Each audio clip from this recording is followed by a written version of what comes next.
Oi, gente. Boa noite. Muito boa noite, né? Hoje é um dia super especial, aí 12 de maio, Dia Mundial do Enfermeiro. Dia aí que a gente começa, né? Que a gente dá início à programação da nossa Semana Brasileira de Enfermagem.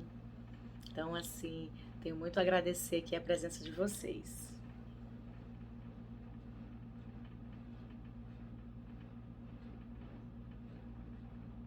Em plena sexta-noite,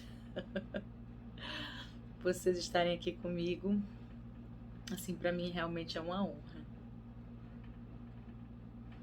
Esperar aí, né, o pessoal entrar.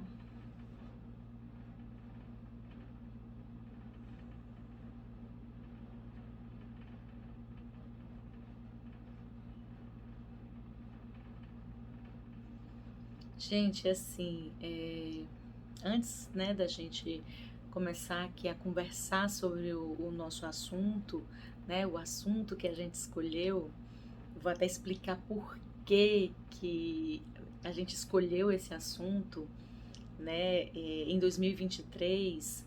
Esse é um dos principais temas, assim, né, que vem a refletir sobre a complexidade dos desafios atuais da saúde. Se a gente pensar, é a nossa primeira semana de enfermagem após, né, o término, né, do período de emergência aí advindo pela pandemia da Covid. Então, acaba sendo um momento de muita reflexão, né? De muita necessidade, assim, urgente de mudança. Então, assim, esse tema, ele vem muito mesmo aqui ao encontro, né, das necessidades que o nosso país apresenta hoje em relação à saúde, tanto a saúde pública quanto na rede suplementar. E aí, gente, para quem não me conhece, tá? Vou aqui passar aqui o slidezinho para vocês verem, tá? Antes da gente começar, o tempo aí que as pessoas vão chegando e tudo, aproveitar aqui uns 2 minutinhos para falar um pouquinho, né? Para você que está chegando aqui pela primeira vez, para você que ainda não participou dos nossos cursos, de eventos, ainda não conhece o podcast, né? Quero te desejar aqui para que você seja realmente muito bem-vindo.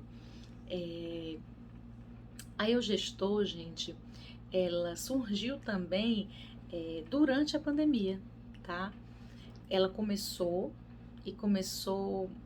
mais fortemente com um produto que era o podcast de nome Ei Gestor. Ele faz aí uma brincadeira, né, assim, com o nome da empresa. E ela nasceu como uma válvula de escape, tá? Aqui de uma maneira muito honesta, estou colocando para vocês. Eu passei por momentos muito difíceis, né? Acho que todos nós, durante a pandemia. Nesse período, eu atuava como diretora de enfermagem, tá? De um grande hospital aqui de Fortaleza. E a gente teve a missão de montar 150 leitos Covid, leitos de UTI Covid, né?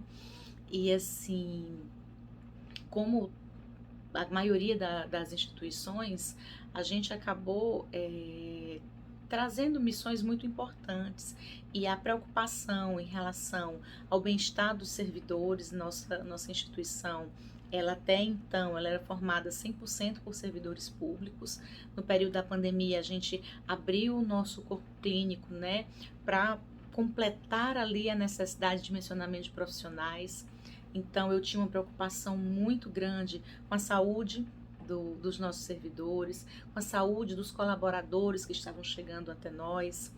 Tinha uma preocupação muito grande com a qualidade, a eficiência da comunicação. Me preocupava com os processos internos. No início, né, da pandemia, a gente conseguia fazer um processo seletivo rigoroso, Depois, a necessidade de profissionais ela era tão intensa e tão rápida, tão urgente, que a gente precisou desenvolver outras estratégias para conhecer, capacitar as pessoas, né? Nós trabalhamos, conseguimos o apoio, né, de toda o resto da direção do hospital. Então, com isso, a gente conseguiu realmente trabalhar com um dimensionamento seguro. Nós tínhamos equipes mistas para poder conseguir completar aí essa questão da experiência. Nós fomos, né, imbuídos aí de uma necessidade de usar muito a criatividade. Eu lembro que eu peguei Covid logo no comecinho, né, aqui em Fortaleza. O primeiro caso foi no começo de março e eu estava entre esse primeiro número, né, de pessoas que foi contaminada com o vírus, porque eu estava participando ativamente das reuniões, dos comitês e tudo, então eu acabei adoecendo logo no começo. Graças a Deus eu não evoluiu para nenhuma forma grave da doença, mas mesmo em casa, né, durante aquele período de incerteza, acho que foi um dos períodos que eu trabalhei mais na minha vida, porque eu me preocupava muito com a manutenção e a garantia dos EPIs. Então, desenvolvi inúmeras planilhas pensando ali na projeção de leitos, né,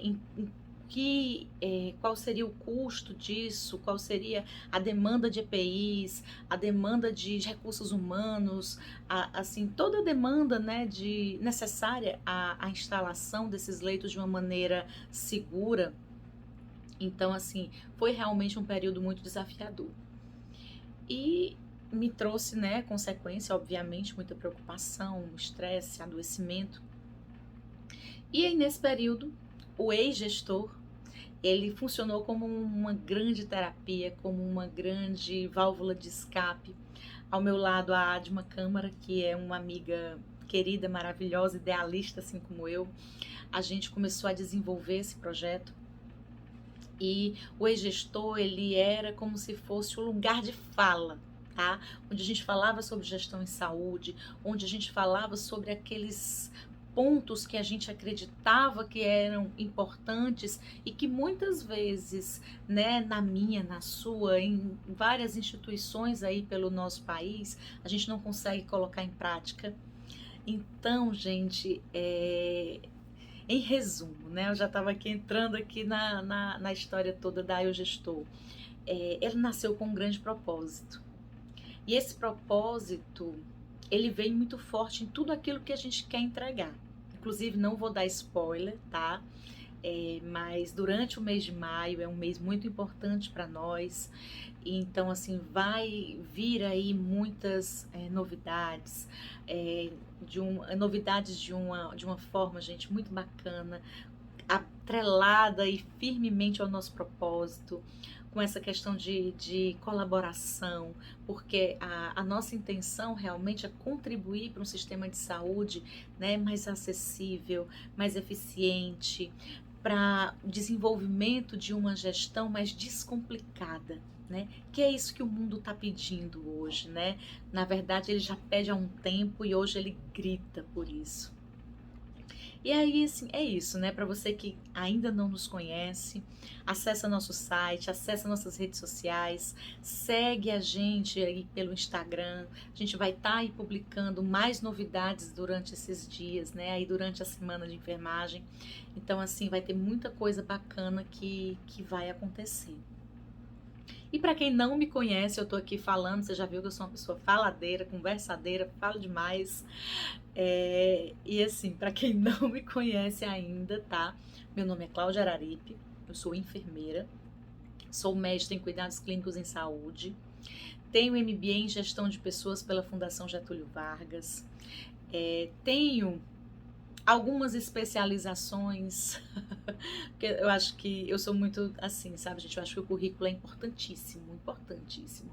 Mas como eu sou uma pessoa muito ligada a propósito, muito ligada a fazer aqui, buscar fazer a diferença nesse mundo, isso que acaba que para mim, ele tem o seu peso, ele tem sua importância. mas acaba sendo algo um pouco secundário. Mas como é importante, né, para a gente ter credibilidade naquilo que a gente fala, então, assim, eu sempre gostei muito de estudar sobre gestão de saúde. Eu tenho 18 anos de experiência em gestão de saúde. Já atuei como coordenadora de unidades hospitalares. Meu primeiro cargo foi como coordenadora da neurocirurgia e unidade de genética do Hospital Infantil Albert Sabin, aqui no Ceará. Depois, atuei como enfermeira estomoterapeuta, montei o serviço de estomoterapia da unidade, né, que é mais uma área de atuação minha. Fui assessora de desenvolvimento institucional desse mesmo hospital. Nossa missão ali era acompanhar e tornar factível e real, né, o planejamento estratégico, então foi uma época de muito aprendizado. Depois passei 9 anos como diretora do Serviço de Enfermagem do Instituto Dr. José Frota, né, o nosso IJF é um hospital terciário, referência em trauma aqui em Fortaleza. Hoje a gente tem aí mais de 600 leitos nesse hospital. Liderei uma equipe de mais de 1.600 pessoas. E durante esse período, né, a gente acabou pegando aí esse período Covid, então foi um período também de muito aprendizado. Depois assumi a gerência de enfermagem do Hospital Regional Unimed, aqui também em Fortaleza. E atualmente, né, eu estou ainda no IJF, porque eu sou servidora da prefeitura, e estou como enfermeira do núcleo de qualidade do Hospital Infantil Albert Sabin. Então, gente, acaba sendo, né, aqui uma jornada aí de aprendizado e ao mesmo tempo de muito foco em gestão, né? Sou apaixonada por segurança do paciente, por gestão da qualidade. Também tenho especialização pela Fiocruz nesse tema. Sou especialista em gestão de emergências no SUS, pelo Sírio-Libanês. Tenho aí alguns outros cursos aí na minha carreira. Então, só aqui um breve resumo, né, da minha atuação, da minha experiência profissional. E aí vamos começar a nossa conversa. Acho que eu já falei muito, as pessoas aí já estão chegando e a gente pode aí começar de fato, né, o nosso assunto. Então vamos lá. Olha só, vou colocar aqui para vocês, tá? Enfermagem, fortalecimento e sustentabilidade do sistema de saúde. O que isso quer dizer, né? Por que a escolha desse tema? Olha, gente, que quando a gente fala no período atual, né, num período pós-Covid, num período onde aí a OMS já decretou o fim da emergência, mas que apesar disso, de ser uma vitória, de ser algo que a gente esperava, que a gente ansiava muito, a gente não pode e não deve esquecer, né, de todos os desafios que ainda continuam.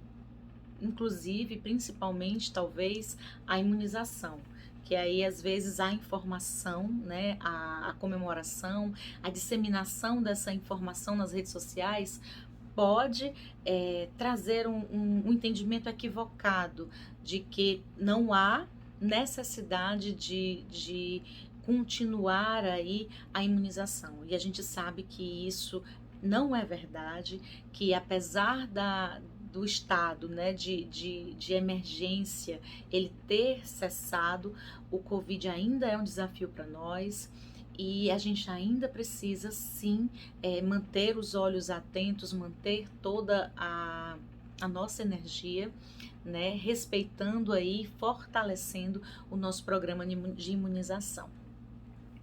E assim, é muito interessante juntar essas duas temáticas, né? A situação da enfermagem com a nossa situação pós-Covid. Por quê? Vou mostrar até aqui para vocês no decorrer dessa nossa conversa, tá? Lembram, gente, de 2020, né? Que foi o Ano Internacional da Enfermagem, que a OMS publicou aí um relatório sobre a situação da enfermagem no mundo, sobre o papel da enfermagem para os desafios do sistema de saúde. Digo assim, parece uma coisa, né? Aí veio aí toda a pandemia com inúmeros desafios e, obviamente, com todas as suas consequências. A gente hoje, entre tantos desafios a gente pode colocar aqui no nosso país, né? Olha aqui para vocês, né? A segurança do paciente, a gente sabe que muita coisa aconteceu nesse período. Para quem já me acompanha, sabe também que eu sou uma apaixonada pela aviação, gosto muito de estudar a forma de gerenciamento do risco, da segurança, como eles estudam, como eles veem, né, como uma organização de alta confiabilidade. E recentemente, com a comemoração dos 10 anos do Programa Nacional de Segurança do Paciente, eu fiz aqui uma correlação, tá? Eu peguei os dados da Anvisa, as notificações, os eventos que terminaram em óbito e fiz uma correlação com o número de pessoas, tá? Como é que eu posso dizer? Que assim, que estariam, né? Que seria uma população para um modelo de avião, que aí é um Boeing 737 MAX 10, olha aí como eu gosto de aviação, da Gol, que é um modelo que é utilizado muito no Brasil para voos comerciais. E esse avião, gente, ele tem capacidade para 216 pessoas, tá? Se eu fizer um comparativo de 2014 para 2019, considerando o número de óbitos, né, por eventos adversos notificados na Anvisa, a gente teria aí o equivalente a 9 aviões. Olha só. Daria mais ou menos aí, né, 2 aviões por ano. Quando eu já pego o período da pandemia, quando eu vou ali para meio de 2019, final de 2022, que a Anvisa ela apresenta de maneira separada mesmo esses dados, esse número, gente, ele já aumenta para 21 aviões. Olha só, nessa década, tá, do PNSP, no nosso país, a gente poderia dizer, como uma correlação, que caíram, né, tivemos 30 acidentes de aviões, né, 30 aviões caíram, né, no nosso país, com nenhum sobrevivente. E olha a diferença do período da pandemia, né? Eu tinha 9 aviões no período de 2014 a 2019. E no período de 2019, meio de 2019 a final de 2022, eu já tenho 21 aviões. Isso faz com que, gente, eu tenha uma média de 7 aviões por ano nesse período Covid. E que, se eu considerar o período todo, ele faz com que dobre, né, essa relação. Eu saio aí de 2 para 4 aviões por ano. Então, muita coisa aconteceu, né? Muita coisa a gente ainda está herdando aí dessa pandemia. E uma coisa que me chamou muita atenção como gestora de unidade foi que na primeira onda, por ter ainda, né, um alto desconhecimento e obviamente um medo aumentado sobre a questão do vírus, os profissionais, eles queriam de fato, né, se sentir protegidos. Então a utilização correta dos EPIs não era um problema, pelo contrário. Então as pessoas queriam usar os macacões, alguns, né, a gente via profissionais feridos assim na pele pelo uso das máscaras, o face shield e todo aquele aparato, né, de proteção. Quando chegou aí na segunda onda, que uma coisa na época eu lembro que eu pensei, muitas vezes a gente tinha dificuldade de fazer com que o profissional utilizasse em tempo oportuno os EPIs de maneira correta, né? E eu imaginei que com o advento aí da pandemia, a gente teria esse aprendizado. Só que infelizmente não. Na segunda onda, na terceira, quando a gente viu, meio que baixou a guarda, né, assim, em relação ao vírus, a gente já percebia um claro comportamento mesmo de risco, às vezes até, né, em relação à autoproteção. E aí eu estou colocando aqui só como um exemplo, mas que a gente, dentro de todas as estatísticas, a gente percebe que a pandemia, ela trouxe hoje para o nosso país um olhar ainda maior, né? É como se fosse aí, talvez depois do errar é humano, né? Um outro momento que a gente pode e deve utilizar, né, para melhoria dessas políticas de segurança, da cultura de segurança nas empresas. A gente teve também aquela, como consequência, muitas mortes como é que a gente pode dizer, até consequências clínicas, né, que continuam até hoje pela ausência, né, de segmento com especialistas naquele período. O atendimento a especialistas, o segmento de pacientes com doenças crônicas, ele acabou sendo muito prejudicado nesse período. E hoje, até hoje, a gente está sofrendo ainda a consequência, e pela própria característica epidemiológica, pela própria característica do segmento desses pacientes, ainda é algo que vai se prorrogar por mais tempo. Então, obviamente, se torna algo emergente, algo que a gente precisa se debruçar sobre ele, né? Programa Nacional de Imunização, a gente sabe que era algo do nosso orgulho, quando a gente fala na história do Programa Nacional. E hoje a gente está correndo o risco de ter retorno, né, de doenças consideradas já erradicadas.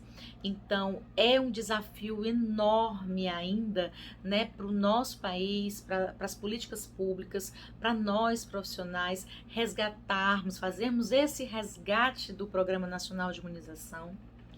A saúde mental, a gente compreende hoje como talvez um dos maiores desafios também do sistema de saúde, e aí nós nos colocamos nesse momento como pacientes, porque nós, profissionais de saúde, fomos muito afetados por tudo que aconteceu.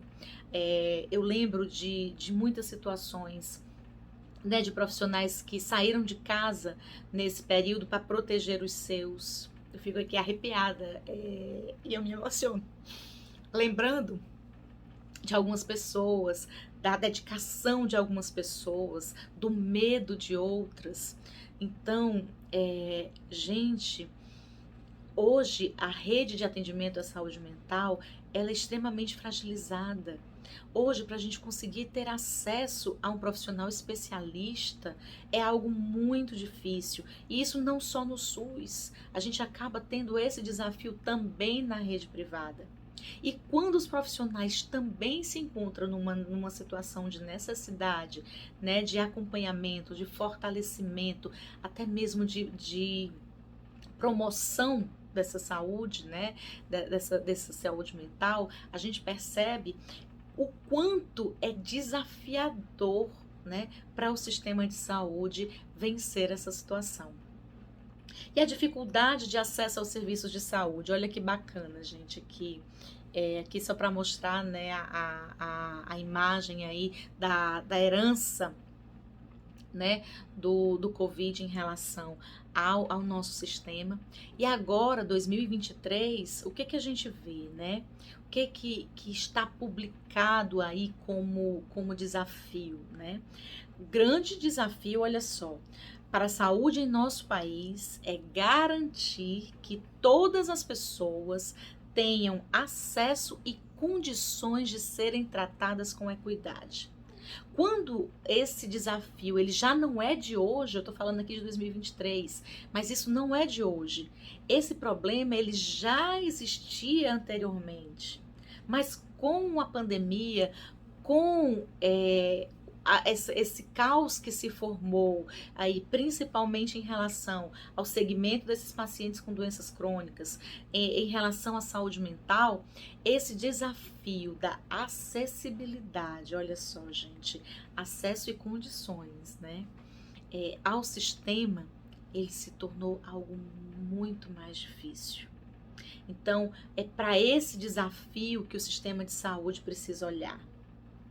Se a gente fosse trazer aqui várias pesquisas, eu pesquisei bastante, né? Pesquisei sobre os dados, inclusive da rede suplementar. O que que a gente percebe? A gente percebe uma dificuldade das pessoas que têm plano de saúde de continuar nesse plano, de ser, de conseguir manter esse plano por conta também das questões econômicas, né? Por tudo que aconteceu aí nesse período. Quem continua, existem pesquisas que mostram que cerca de 50% das pessoas não estão satisfeitas com o atendimento prestado. A gente encontra aí, hoje, eu sou da pediatria também, então nessa época agora, que a gente sempre falava, né, da sazonalidade, hoje a sazonalidade ela se estendeu por um período muito maior. Aquilo que a gente aprendeu com os anos em relação à gestão, em relação ao preparo, né, para o enfrentamento dessa sazonalidade, isso hoje já não responde mais, isso hoje já é insuficiente. A gente precisa, né, e aí a gente está aí com o sistema de saúde saturado no atendimento à criança. E aí vimos aí para os desafios que a gente já falou em relação à segurança, em relação ao acompanhamento com crianças com doenças raras. E aí, né, é um mundo, assim, daria aqui para a gente passar não só essa noite, não só aí a nossa semana, mas daria aqui um compêndio, né? Seria aqui né, como são dados que corroboram apenas para dizer, para mostrar o tamanho desse desafio. E aí, gente, olha, que eu já falei, né? São desafios atuais, hoje, né? O segmento com esses pacientes de doença crônica, o fortalecimento e a ressignificação. A gente está no momento que a gente precisa reconquistar a população.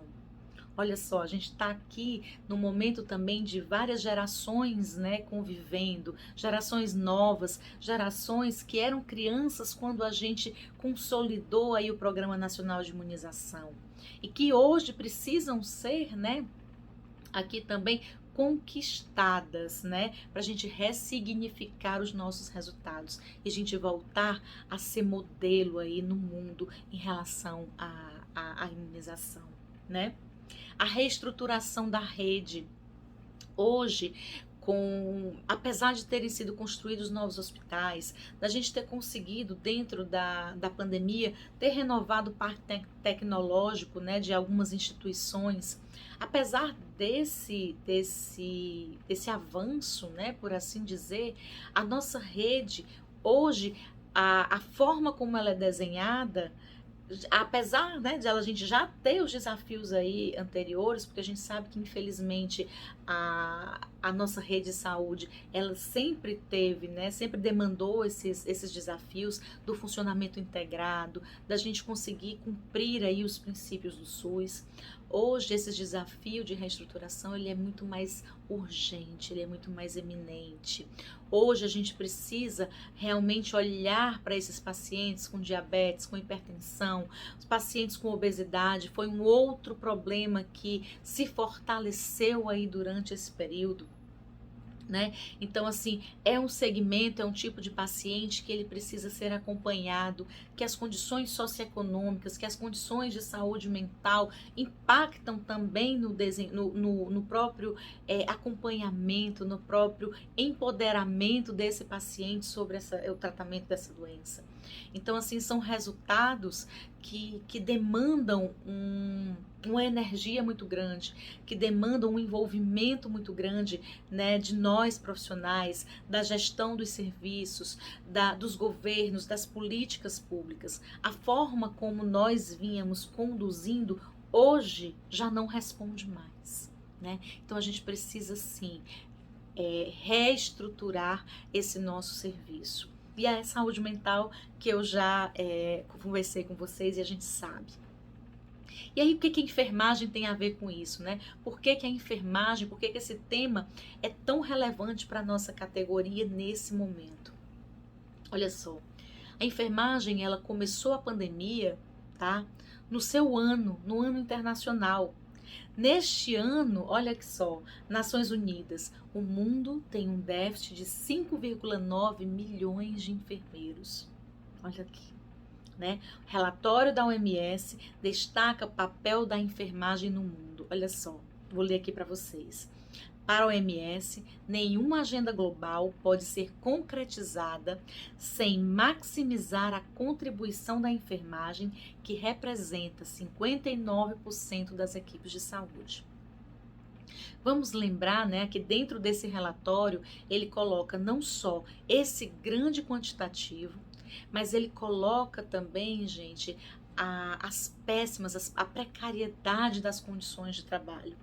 No Brasil, essa relação, né, aqui, que considera o número de profissionais, né, por habitantes, essa relação ela não é ineficiente como em tantos países. No entanto, em um índice que vai de 1 a 6, olha só, o Brasil ele pontua como 2 nas condições de trabalho, se igualando à Índia e estando abaixo de alguns países da África. O que esse número, gente, diz para você? Né? Será que realmente não é um momento relevante para a gente trazer esses dados novamente? Porque aí veio esse ano, chegamos na primeira onda da pandemia, a segunda onda, então a gente viveu momentos assim, né, de muita energia, de muita emoção, de situações assim realmente calamitosas, né, em todos os segmentos da sociedade.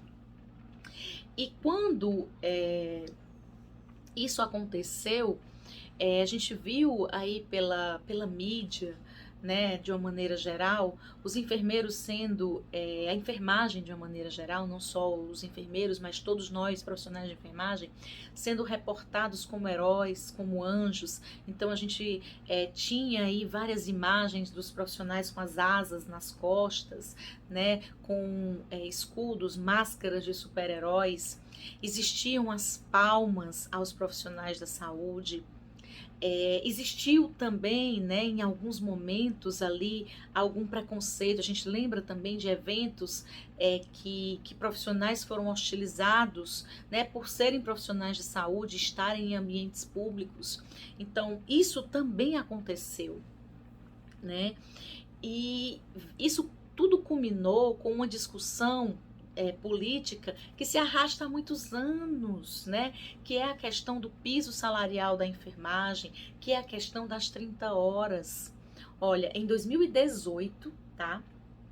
Nem se falava em pandemia, não era um problema que acontecia, e já tinha estudos multicêntricos publicados mostrando o quê?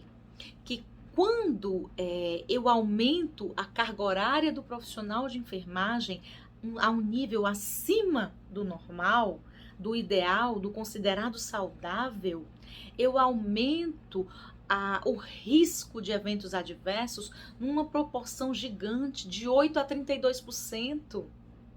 Desses pacientes, 40%, olha só, gente, olha que dado importante, tá? Desses pacientes, 40% deles têm um risco de evoluir para o óbito, um risco aumentado.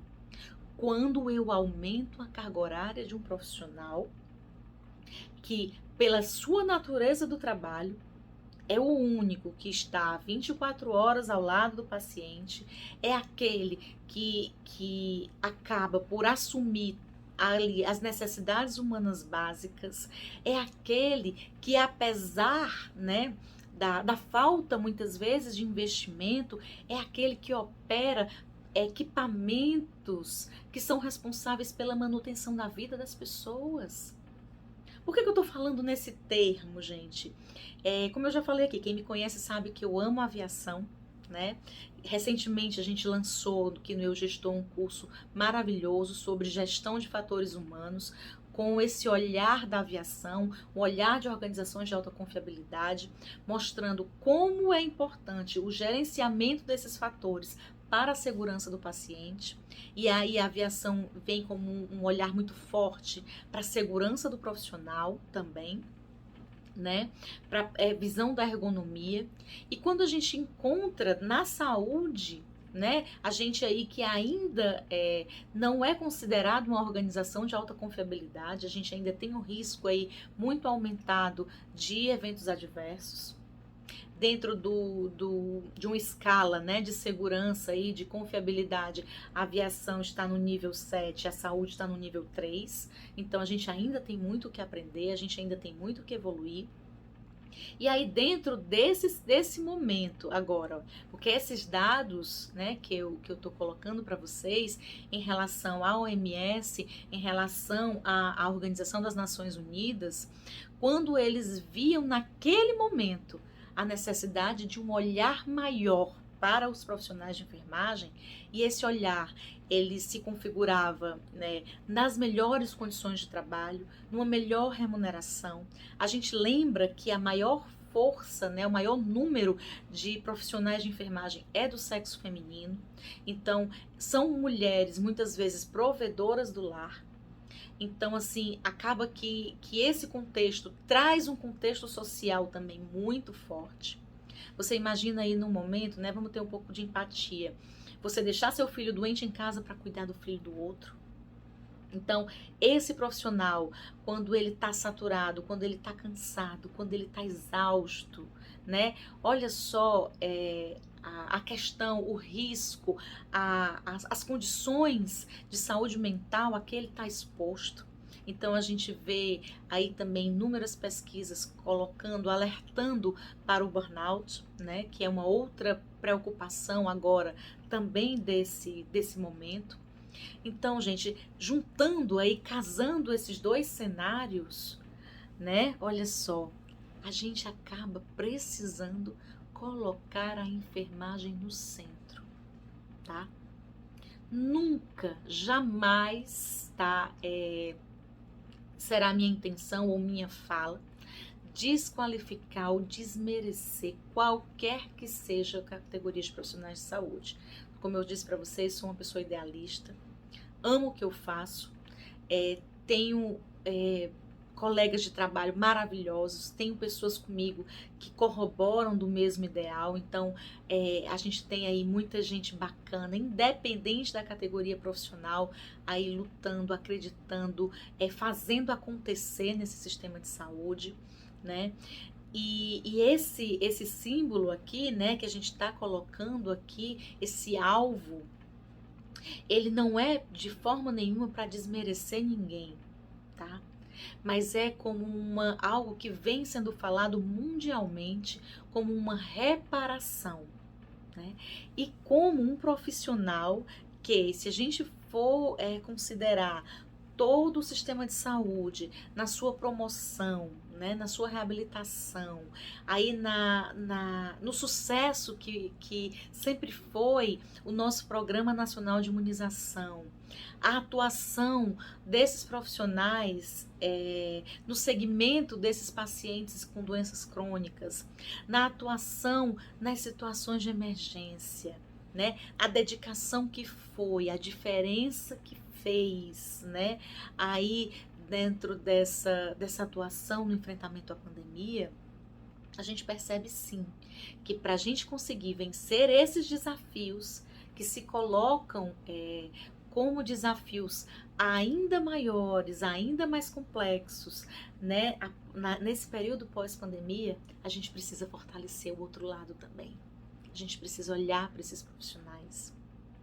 E uma coisa, gente, que vem me chamando a atenção aí nessa novela mexicana que vem sendo tratado o piso da enfermagem, é que alguns hospitais, isso a gente precisa falar, não como uma crítica, não como para se criar algum conflito ou assim, né, trazer isso de uma forma ruim, mas até para alertar, né, pensando em como a gente está e como, assim, aonde a gente quer chegar em relação à segurança, em relação à eficiência, em relação à resposta para os nossos pacientes, né, o que nós estamos fazendo, Quais são as nossas decisões, quais são as nossas tomadas de decisões e quais consequências essas decisões vão ter. Será que elas vão nos aproximar ou nos afastar dos nossos objetivos enquanto organizações de saúde? Seguras, sustentáveis, acessíveis. E aí eu estou fazendo essa pergunta porque estava falando aqui da história da carga horária, né? Algumas instituições acreditadas, certificadas, quando foi sancionada a lei do piso, essas instituições, como a lei não saiu fazendo uma correlação com a carga horária, essas instituições automaticamente buscaram aumentar a carga horária dos seus profissionais. E isso, gente, é extremamente preocupante.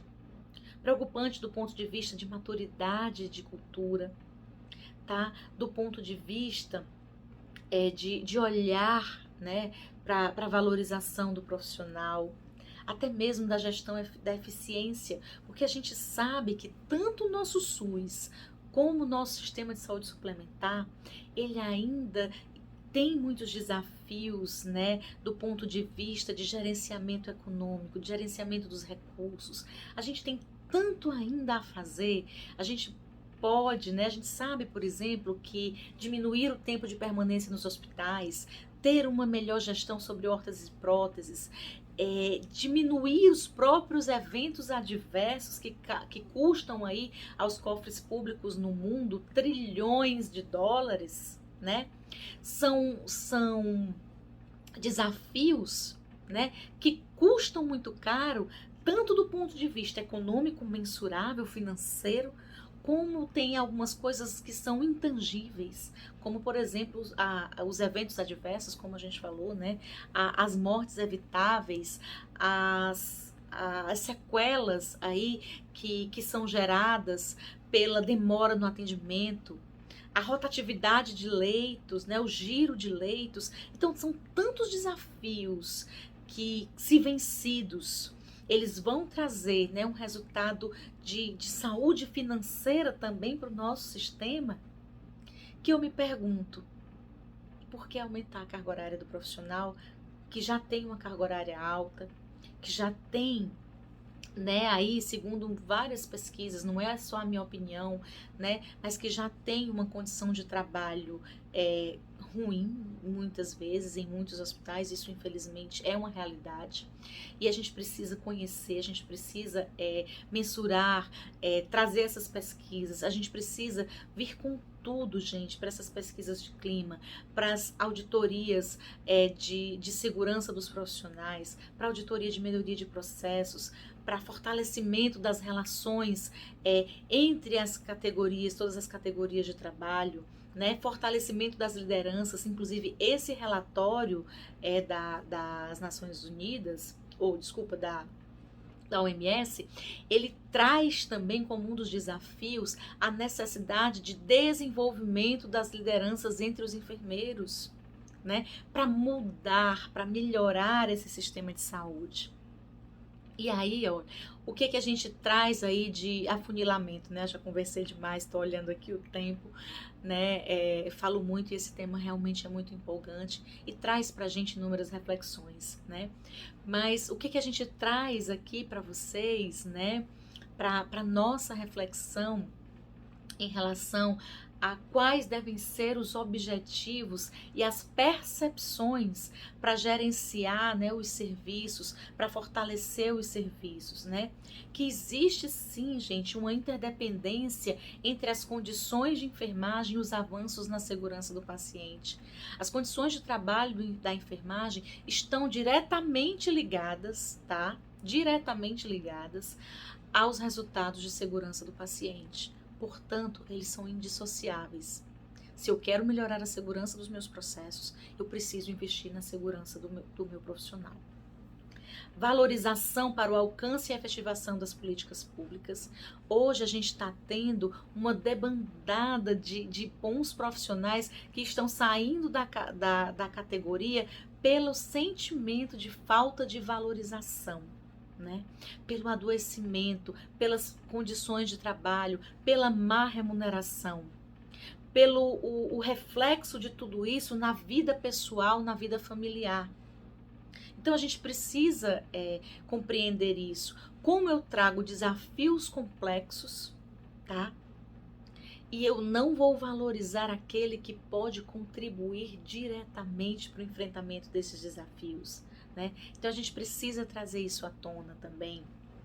A gente precisa, acredito que nunca houve, né, na história do nosso país, um número tão grande de representantes da enfermagem dentro dos poderes, né, dos poderes aí, principalmente do legislativo. Mas apesar disso, a gente ainda precisa trazer publicamente, né, até para que isso se torne evolua para um senso comum, para que a gente consiga tocar a sociedade de uma maneira geral, com o papel verdadeiro, de fato e de direito do profissional de enfermagem, para que a gente consiga, né, tá gerando ainda mais valorização para esse profissional, tá? Formação e fortalecimento das lideranças de enfermagem. Já falei sobre isso. Então, isso deve estar como um dos pilares estratégicos das organizações. Isso precisa acontecer, né? Nós, como eu já falei para vocês, apaixonada por gestão, então a gente está programando aí, eu disse que não ia dar spoiler, acabei começando a dar, mas a gente está programando aí um super programa, tá? Para a gente fortalecer essa questão.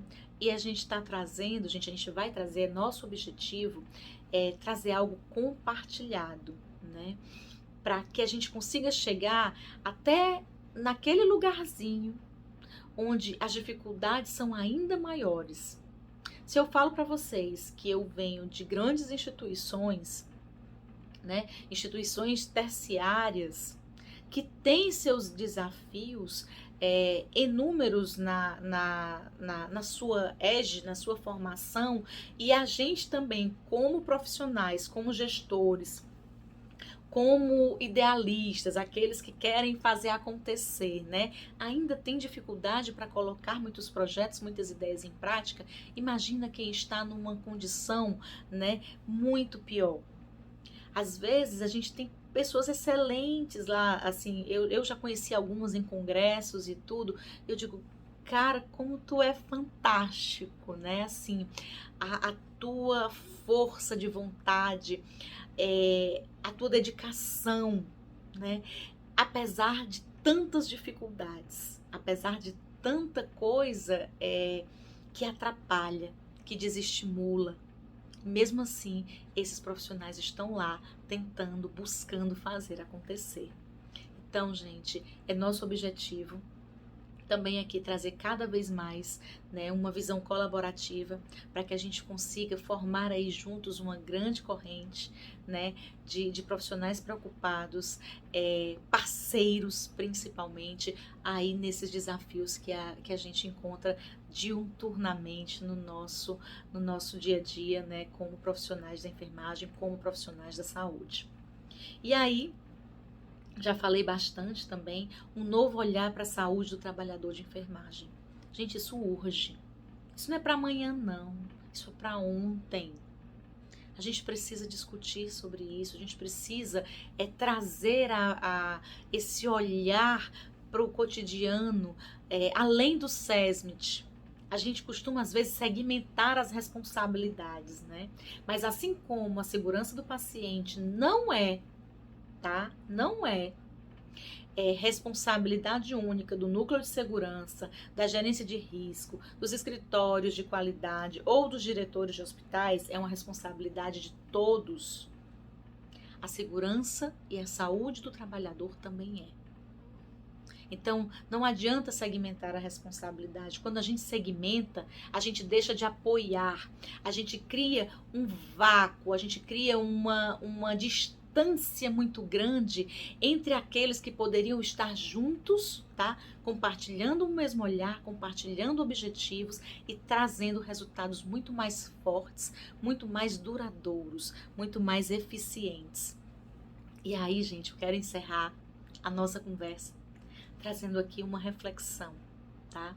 Nesse momento de grandes desafios para o sistema de saúde, É um momento da gente olhar para a nossa sociedade, para o nosso sistema, para a nossa equipe que está inserida dentro dele, como usuário do sistema, como profissional, como ali aquele também que vai prestar o cuidado, e conseguir entre essas pessoas, né, olha, de uma maneira colaborativa, de uma maneira equitativa também, trazer esse olhar compartilhado, tá? De respeito, empatia, conexão. A gente não está separado, a gente está conectado. Se eu não olhar para esse daqui, né, pro profissional, por exemplo, eu não vou estar olhando para esse daqui que é o paciente, que é o sistema, que é o custo, que é o desperdício. Essas coisas, elas andam juntas. O resultado, ele precisa vir junto para poder fazer acontecer, para poder trazer, né, realmente novos resultados, para trazer algo que fique de verdade, né, que tenha uma mudança significativa. Equidade e reconhecimento. Nós, como seres humanos, temos essas necessidades e isso precisa ser compreendido, respeitado e buscado, né, por todos aqueles que têm autoridade, que têm poder e que têm condições de fazê-lo. Abrace, né, essa missão, que eu tenho certeza que os resultados da tua instituição vão ser muito melhores. E aí eu trago uma reflexão minha, tá? Pra gente terminar aqui a nossa live, pra gente terminar aqui essa conversa, né, que eu espero que vocês tenham gostado. Espero, né, ter trazido aqui contribuído um pouquinho que seja com o desenvolvimento, com as reflexões de vocês, né? É nosso objetivo, como eu já falei aqui algumas vezes, né, estar contribuindo. A gente sozinho não é nada. Eu tô aqui como um instrumento, gente. E é assim que eu quero e que eu gosto de me sentir. Me conectar aí com vocês, né? Ter essa relação é algo muito rico. É algo que traz sentido e significado para a nossa vida, para o papel que a gente tem aqui nesse mundo. E olha lá, uma última reflexão para vocês. A atual complexidade dos problemas na saúde pública e suplementar mostram a imperiosa necessidade de mudança de cultura, renovação do olhar das políticas públicas e direcionadores econômicos e sociais para o reconhecimento da enfermagem. É uma questão de sobrevivência. Nosso sistema está entrando em colapso. Se a gente não olhar para aqueles que o sustentam, o colapso vai acontecer e para se reerguer, o custo, a energia, né, e as consequências, elas serão muito maiores. E aí, para a gente terminar com alegria, com motivação, quero aqui convidar vocês, né, a conhecer o nosso curso. Eu estava falando aqui durante a nossa live, né? Gestão do fator humano para a segurança do paciente. Vai vir muita coisa nova por aí também, então continuem ligados. Mas para hoje, tá? Eu tô trazendo aqui, olha, um cupom. Você segue aí o nosso Instagram, @eugestordasaúde, acessa lá o link na bio, tá? O link da bio vai direto para a inscrição do curso e usa esse cupom, #Semana da Enfermagem. E aí você vai receber um super desconto, tá? Como um presente, assim, um simples, né? Um mimo, aí um reconhecimento para a nossa categoria. Porque nos qualificar, nos fortalecer, nos desenvolver também é um presente, né, para cada um de nós. E é isso, gente. Muito obrigada, tá? Segue aí as nossas redes sociais, acompanha, ativa as notificações, que em breve a gente vai trazer aí muita novidade. Tem uma coisa que vocês vão adorar, eu tenho certeza, e que eu espero que não seja só uma relação daqui para aí, né? Que seja algo que a gente consiga se conectar. Que essa surpresa que vai vir aí daqui a uns dias, né? que ela traga uma conexão para nós profissionais ainda mais forte. E eu tenho certeza que isso vai acontecer. Então, fica ligado, segue as nossas redes sociais, que vai ser um prazer enorme ter vocês conosco. Qualquer coisa, quem quiser aí ter acesso ao certificado, né, aí de 1 hora por participar aqui dessa palestra, acessa aí nos comentários, né, tá fixado aí o linkzinho com o formulário, preenche o teu nome completo e o teu e-mail, que você vai receber o certificado referente à nossa palestra, tá? Para quem tá assistindo hoje, aqui no dia 12 de maio, né, aqui ao vivo. Então, muito obrigada, gente, muito, muito, muito, muito obrigada. Um beijo enorme, feliz Dia dos Enfermeiros, feliz Semana de Enfermagem, muita satisfação, muito propósito, muita alegria, muita motivação e muita saúde e valorização para todos nós. Um beijo grande, fiquem com Deus e boa noite.